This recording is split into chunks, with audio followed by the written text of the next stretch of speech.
Greetings, scum. It's your boy, Ian Robertskin, broadcasting live from inside your mother's enormous vagina. She got a big old puss. What you gonna do, right? And I'm here to answer your questions. Just relaxing after work with a little penis and gunt. So, let's get started. Mila Lily, fine young lady, asks, I love you. I guess that's a question. Well, you know what, Mila? As long as your tits never get old and saggy, I love you too. Yeah. Mick Nanza is wondering why a bunch of old users that rage quit come back and feel entitled. Well, I mean, Nick, I never rage quit. I've been here the whole time, lurking, watching, judging. I mean, you know, if I never really commented on anyone's post, it probably just wasn't worth commenting on. And, you know, I mean, it's not really that big a deal, is it? I guess when you're living in your mom's basement, she's still washing the shit streaks out of your undies, the internet probably seems like some pretty serious business. So, yeah. Moving on. Oh, Mila Lily's got some more nonsense. I guess I'll probably have to bang her at some point just to shut her up. I can do it. Oh, Kelly Gunn. She wants me to explain in detail why I can't stand her.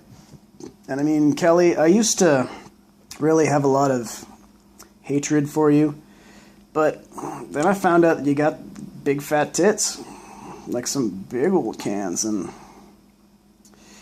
that's knocked my hate down a few notches. But let me tell you guys about this Kelly chick, alright? Like, I've been messaging her for probably a couple years now, and she's always got something fucked up and unintelligible going on. Like, it's like, oh, I'm in the hospital again because I got some sort of fucking disease, when really, she's not fooling anybody. Kelly, we know that you're in the hospital getting your stomach pumped because you sucked off too many fucking guys after the last fucking open mic night at your local fucking dive bar. And I mean, you're probably not even sucking off the lead singer either. You're probably blowing the fucking bass players. Who fucks a bass player? Just, it's disgusting. And, I mean, other than that, she's just generally insufferable. She likes all your comments, even though they may not even be funny. And she's just, you know, a creepy little gremlin on the internet that just can't really stand. And I guess, you know, you got big titties. So that's all right. It's all right. It's all right with me. Next question. Josh Melton asks, what's your favorite dick trick? There's probably a lot of people in this group who don't know about the penis art and probably will never know. That's reserved for another secret group on the internet. Oh well, their loss. But yeah, his favorite dick trick, I would say, is probably the hamburger. Because it's easy to pull off in a bind if you gotta whip it out in real life, say. Like some nice young lady is admiring your dick, and then you just burger it, right? And it really helps because you can just have a real expression of rage on your face. You grip it, and just the veins in your arm are popping out. And it's quite something to see. So I think the hamburger, it would be my favorite, just because it's so, you can bust it off on short notice, and it really gets the job done, right? You don't have to worry about angles or getting the picture right or the right angle so that it looks like what you want it to look like. You can just, you know, hamburger. Mila Lily's got another question. I wonder if I grew my beard back. Obviously I did. It comes and goes, you know, depending on how I feel. And she also asks, what was it like to once be a man? You know, Mila, I mean, appearances are good, but having a beard isn't what makes you manly. There's a ton of faggot hipsters with beards, and they are just a bunch of limp-wristed little faggots. So I would say making you manly is, you know, did you fix something? Did you beat somebody's ass? Did you sweat? You know? Did you perform a manual labor of some kind? I mean, that's what kind of defines someone's manliness, not their ability to just grow fuzz on their fucking face, because it just grows, man. Like, I don't even have to do anything, except maybe trim it back a little bit when it starts looking all fucking Amish Mafia, right? I mean, I'll have people calling me fucking Levi. But, anyway. So, moving on, Brittany Danielle has a question. Fine young lady. Also with some big knockers. So, I mean, I'm more inclined to like her, because she hasn't pissed me off the way Kelly Gunn has. No, well, not yet anyway. Okay, if you could only stuck one of Steve's balls, blah, blah, blah, Steve's balls. Well, since you didn't include a last name, Brittany, I can only assume that you mean Steve Martin, the legendary and beloved comedian, entertainer, and banjo enthusiast. And I'd say that, I'd suck Steve Martin's right testicle. Because, I mean, he's put in enough work making people laugh that he's earned it. Yeah, and then, you got a second question, which appears to be the exact reverse of your prior question. And I think at this point I'm just kind of getting sick of your unnatural interest in Steve Martin's balls. So, listen, just show everyone your tits and let's move on here. If you haven't already, that is. If you have, please bump that thread for my viewing enjoyment. I'd appreciate it. Next, Hugo. Hugo Ripasa has a question. When did I realize I loved him?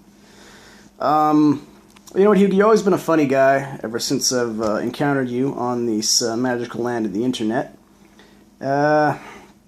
I think I can recall an exact instance where I realized that you were good shit.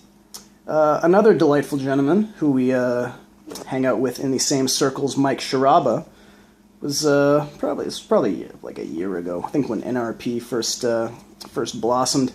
Mike was just going fucking ham on some motherfucker, just post after post of like funny shit, but it's like nonstop, and you kind of bust in with, this is why people don't like gay people, which, I mean, I think I LOL'd at that, and then you had a nice little meme of a cat's paw over a hand holding a mouse and said, it's time to stop posting now.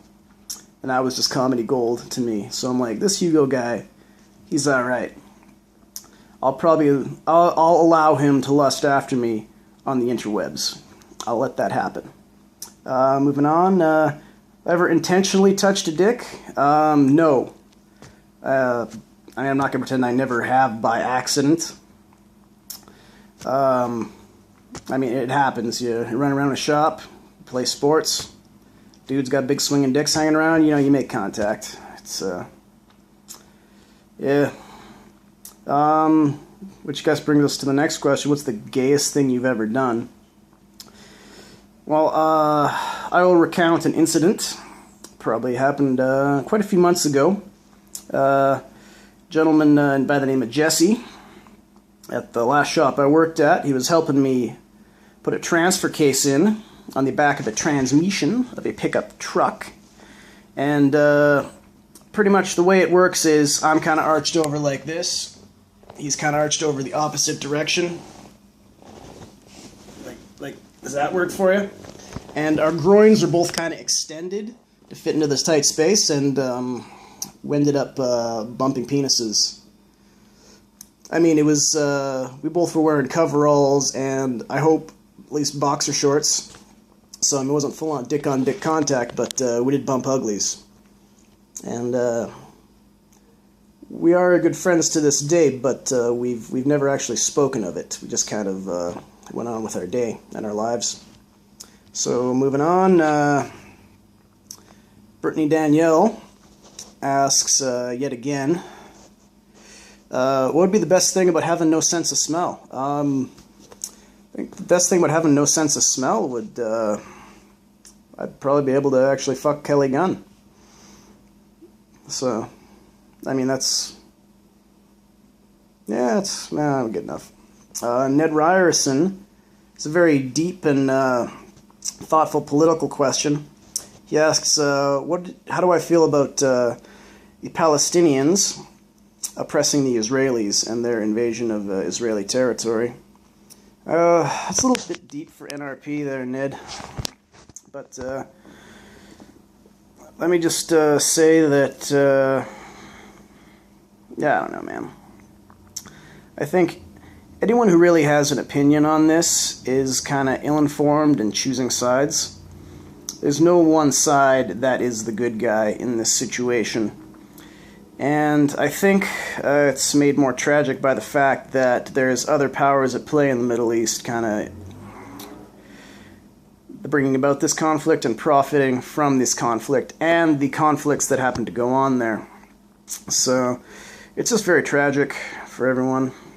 And it's always the people caught in the middle that suffer. And this video is getting depressing, so we're going to move on to the next question. Oh, also by Ned Hamburger Ryerson, a.k.a. oh, never mind. Alonzo Hamburger Jones, we'll call you. He asks if I ever farted in my hand and smelt it. And that's really just unnecessary, Ned. You don't have to cup your fart in your hand to smell it. It wafts up, right? So, I mean, you cut one, and it's almost like it's unconscious. You just kind of sample the air, and it's like, oh, that's rank. But yeah, so you don't have to make any effort to smell your own fart, really. So, Brittany Danielle, yet again, has a question about Ned's balls this time. You know what, Ned, let's just get together and I'll suck your balls. Whatever, man. We've known each other long enough. It seems about time. And, oh, yeah. Mila Lily asks, will I make my dick into a ring and propose to her? No, Lily, I really don't believe in marriage. I will make my dick into a dick, and I'll fuck you really hard with it. How's that sound? Right in the guts. Oh, and Kelly Gunn had one more question. She's wondering why I don't do the dick art anymore. It's because I hate you, Kelly, and you derive way too much pleasure from seeing the veins in my cock bulge out. So, until you at least start snapping back when I send you like 5 dick pics in a row, yeah, you're cut off from the dick art, lady. You are cut off. Done.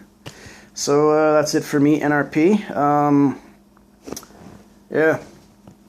I was hoping to keep it short and sweet, but now it looks like we're going on 13 minutes. So, thanks for hanging in there. Anyone who made it this far. And, good